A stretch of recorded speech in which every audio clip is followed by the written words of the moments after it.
The story begins in the deepest winter of 1944, in a corner of Germany where maps turned vague and the land itself seemed to resent the war swallowing it.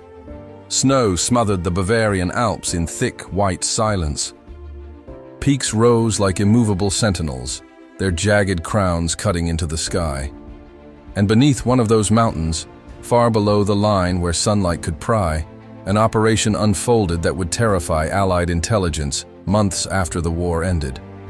There were rumors even then, whispers of an aircraft so fast it could outrun the spinning death of Allied fighters, so advanced it seemed imagined, sketched from the fevered mind of a nation running out of miracles. But rumors meant little in a war drowning in them. This was different. This was not an experimental airframe hidden in a hangar. This was an entire world carved out of stone. The road leading toward the fortress was a single, winding artery slicing through the snowdrifts. It threaded between frozen pines that bent under the weight of the storm, their branches sagging like exhausted soldiers.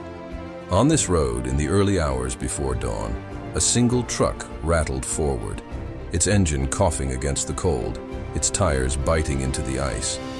In the back, wrapped in oilskin and secrecy, lay pieces of something that did not belong to 1944. Metal too smooth, too calculated, too light for its size. Shapes that suggested speed even in stillness. Inside the cab sat Hauptingenieur Lucas Fechter, the man whose signature had authorized more steel, more concrete, and more secrecy than any one engineer ever should. He was young by the war's standards, 36, but his eyes held the weight of someone who'd aged in dog years, each month sanding another corner off his certainty. His reflection trembled faintly in the windshield as the truck climbed toward the fortress. A thin face, sharp nose, hair combed back with the precision of a man who believed order could still be imposed on chaos. Beside him sat Lieutenant Schaefer, a mountain trooper assigned to security. They spoke little. Words froze before they formed, and there was nothing ordinary to say about the destination ahead. The fortress, codename Eberwerk, did not appear from the landscape so much as the landscape peeled back to reveal it.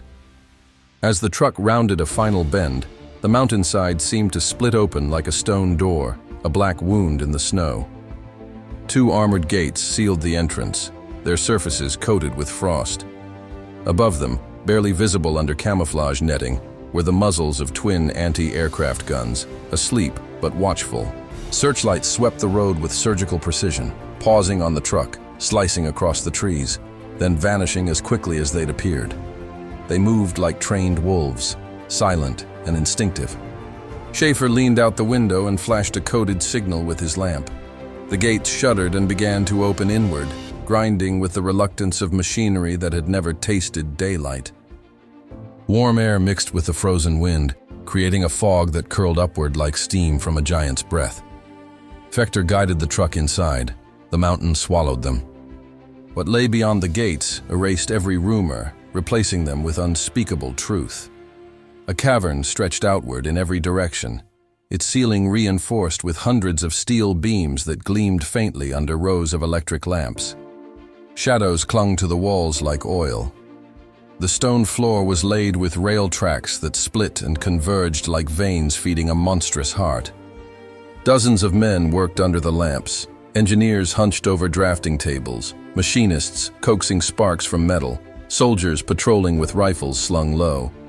And in the center of it all, concealed by scaffolding and tarps, was the thing that justified the mountain.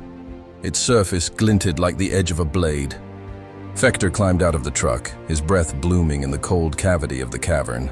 The air smelled of ozone and hot metal, the scent of invention forced into existence at gunpoint. A voice echoed from the shadows. "You brought it?" Fechter turned. From between the beams stepped Oberst Victor Rademacher, the military overseer of Eberwerk.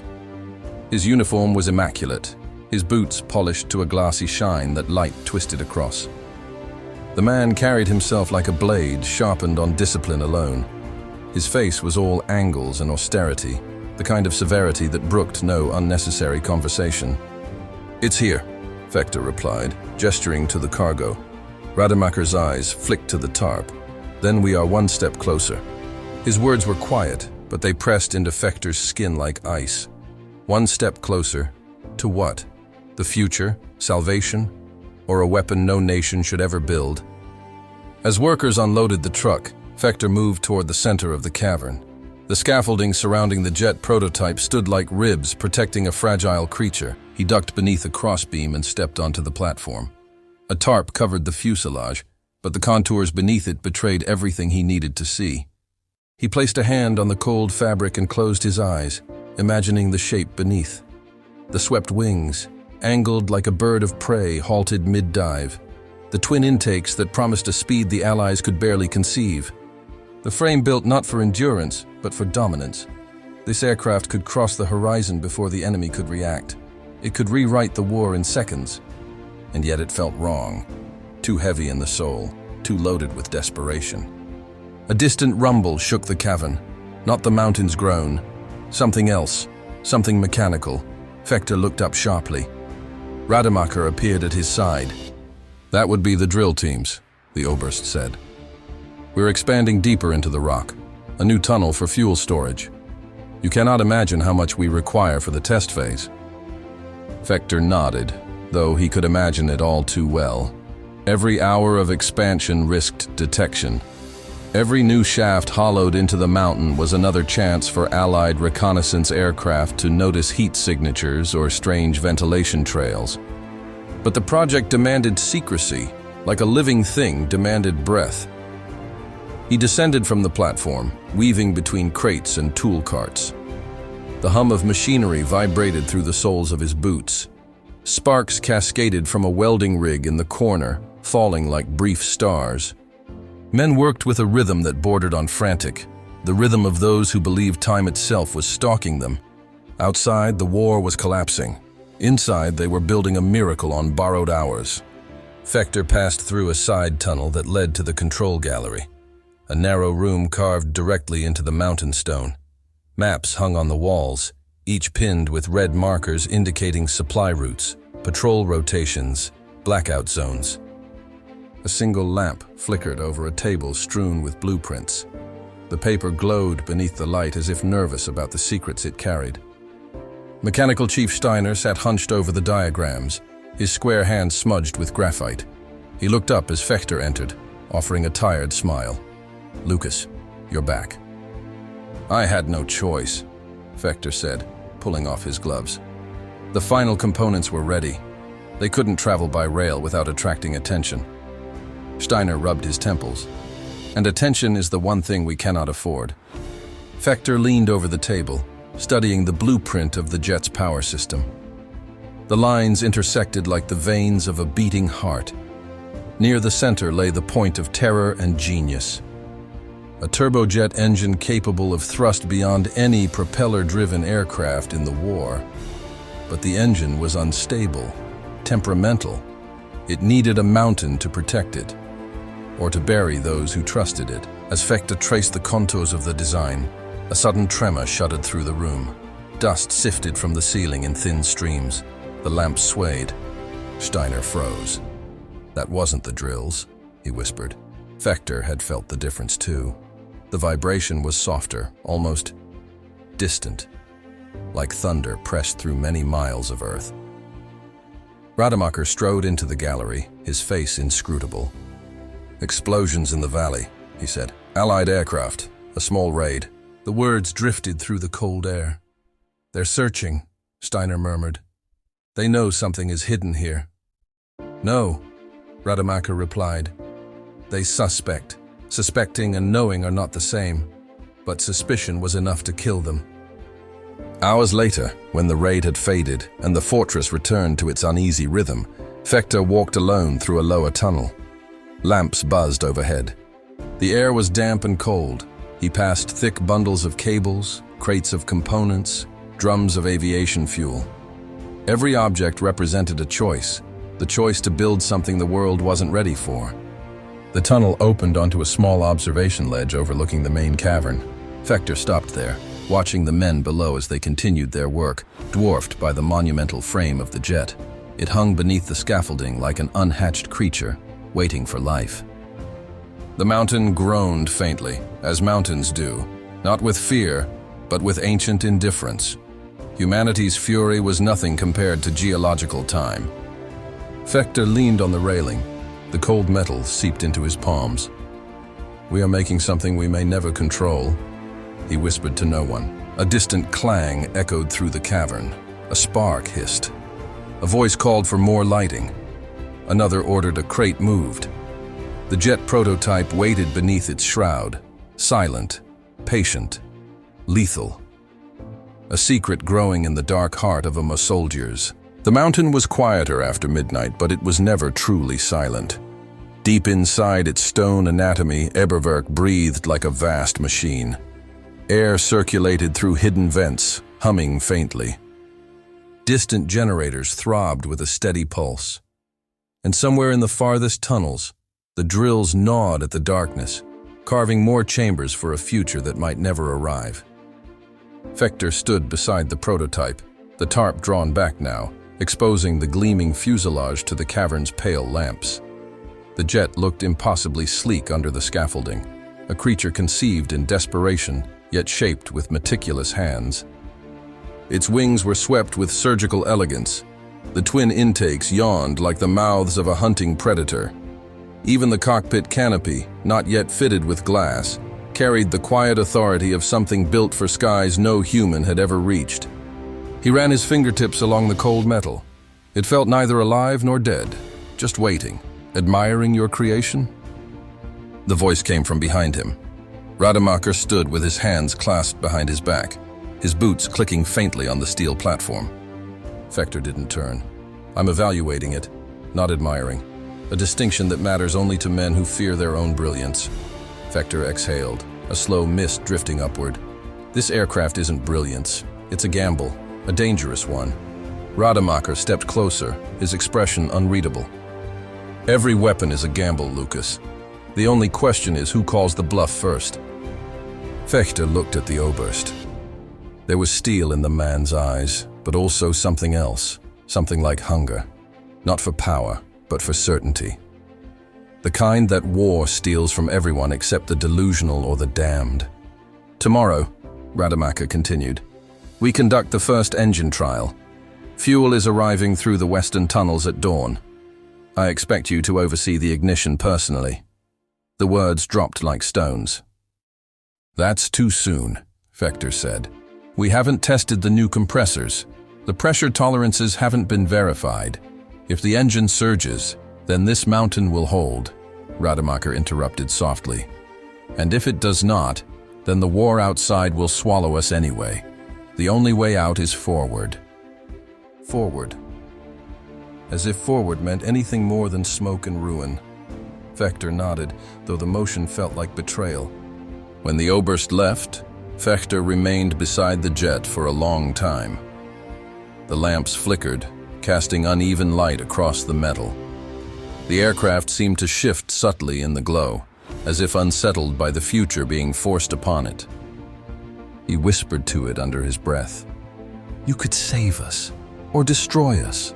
The echo carried the words back at him, distorted by stone. Hours later, when the cavern changed shifts and most workers retreated into the bunk chambers carved along the southern wall, Fechter walked the length of the fortress. The mountain felt different at night, closer, heavier, as though listening.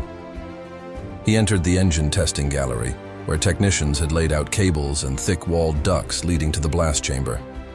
The walls were reinforced with steel plates. The floor bore scorch marks from earlier, smaller tests. Tools lay scattered like the debris of a frantic dream. Steiner was there, hunched beside the engine cradle, his eyes sunken from exhaustion. "You heard about tomorrow," Steiner said without looking up. "I did. Then we are both condemned to lose sleep." Fechter crouched beside him. The engine, disassembled in parts across the room, looked harmless in its scattered pieces. But he knew its temperament. He had seen what a misaligned turbine could do. He had watched a test cell in Augsburg vaporized in a heartbeat, reducing 2 engineers to ash and twisted metal. Steiner rubbed the back of his neck. "Lucas, we're building something the war no longer has time to wait for." "I know." "And Rademacher?" Steiner hesitated. "He's pushing because Berlin is pushing him." "Berlin?" a word that tasted like smoke now. Vector rose to his feet. "Get some rest, Steiner. Tomorrow will demand more from us than today ever did." When he stepped back into the main cavern, he noticed Schaefer standing near the gate tunnel, his rifle slung over his shoulder. The young lieutenant's usually steady posture was tight, wound like a spring. "What is it?" Vector asked. Schaefer's eyes flicked toward the outer gate. "Patrols reported distant aircraft sounds. Allied or ours, no one knows. Could be nothing. But nothing rarely ventured this deep into the Bavarian night." Vector nodded and walked on. But unease shadowed him. The mountain felt nervous. Morning came with a thin, cold light filtering through the ventilation shafts. Fuel drums arrived on rail carts pushed by soldiers, their breath steaming in the cavern's chill. The air took on the acidic scent of aviation fuel, sharp enough to make eyes sting. Workers moved with a tense choreography, each man aware that today was not like the others. Today the mountain would hear the scream of something new. Vector climbed the steps to the control gallery overlooking the test chamber. Thick armored shutters shielded the viewing windows. Rademacher stood beside the ignition panel, one hand resting on the metal like a promise. Steiner appeared moments later, carrying a clipboard and wearing the expression of a man marching to his own trial. "All systems connected," Steiner said. "Fuel lines primed." Pressure valves locked. Vector read the gauges. The needles trembled near their limits, as if undecided. "Begin pre-ignition cycle," he ordered. Technicians adjusted dials. A low hum rolled through the chamber as the compressors spooled up. The sound was unlike any piston engine's move, rising, charged with anticipation. Vector felt the vibration through the soles of his boots. The pressure climbed. Temperature rose. His heartbeat matched the rhythm of the gauges. But then, something shifted. A faint whine, too sharp, too unstable. Vector frowned. "Steiner, that harmonic—" "I hear it," Steiner murmured, adjusting a valve. The pitch steadied for a moment. Then the lights flickered. The hum staggered. Pressure spiked. "Shut it down!" Vector shouted. Steiner lunged for the emergency lever. But even as his hand closed around it, a deep thunder tore through the chamber. The blast hit the armored shutters with a force that rattled the entire gallery. The floor shook, as if the mountain itself recoiled. Alarms wailed. Steam hissed from ruptured lines. Technicians shouted over one another. Vector grabbed the edge of the console as the vibration subsided. Smoke curled up from the lower chamber, thick and oily. For a moment, no one spoke. Then Rademacher said quietly, "How bad?" Vector forced himself to look at the gauges. Containment held. The engine didn't explode. It backfired. The compressor blades may be warped. Steiner rubbed his forehead. "We pushed it too far." Rademacher's jaw clenched. His voice, when it came, was almost a whisper. "We don't have the luxury of caution. The Allies will reach our borders soon. If this aircraft cannot fly," Vector cut him off. "If we push the engine again without understanding the failure, it will kill us. And it will take this entire mountain with it." Rademacher stared at him, not with anger, but with a bitter, bone-deep frustration. A frustration built from a war that had already decided its ending, even if men like him still refused to read the last page. Before anyone could speak again, Schaefer burst into the gallery. "Enemy reconnaissance aircraft detected over the valley," he barked. "Very high altitude, possibly British." "Mosquitoes." Rademacher turned slowly. "How long have they been overhead?" 10 minutes, sir." 10 minutes was enough for photographs, enough to notice unusual heat signatures, enough to doom them all. Rademacher moved with sudden urgency. "Activate blackout protocols. Shut down all generators except the essential systems. Seal the northern vents." Orders echoed through the cavern. Lights dimmed. Machinery whined down. Steam dissipated into cold air.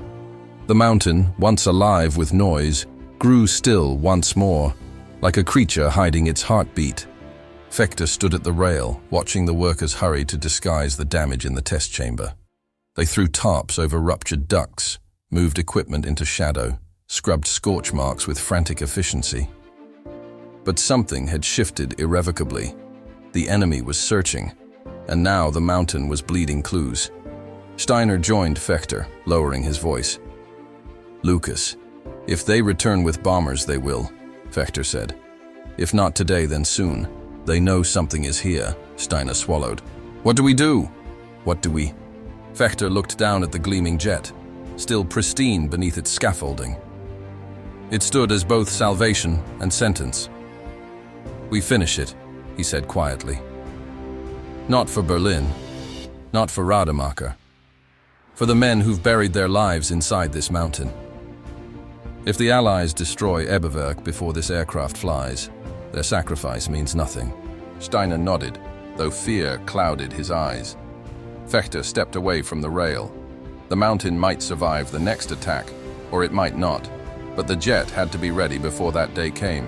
It was no longer a miracle, it was a deadline. The valley lay under a curtain of cold rain the next morning, the kind that blurred the world into muted shapes and made every sound carry farther than it should. Clouds sagged low enough to brush the treetops, and the mountain fortress of Eberwerk crouched beneath them like a wounded animal, hiding its breath. Inside, the air was taut with a different kind of pressure. Men spoke in whispers. Every lamp was hooded. Every footstep sounded like a trespass. And beneath the shroud of scaffolding, the jet prototype waited, its metal skin reflecting the dim, filtered glow like something half-born into darkness. Fechter had not slept. He couldn't remember the last time anyone inside the mountain truly had. The engine failure had left more than scorch marks. It had carved a fracture in the morale that no order could plaster over. Yet the work continued, driven by instinct and fear, and by a grim sense of duty none of them could justify aloud. He moved through the cavern, monitoring repairs with slow precision. The compressor blades lay scattered across a workbench, bent and blistered like metal petals scorched by fire. Steiner and his machinists worked with the intensity of surgeons in a collapsing hospital, grinding and reshaping new components with sparks that burst and died against the floor.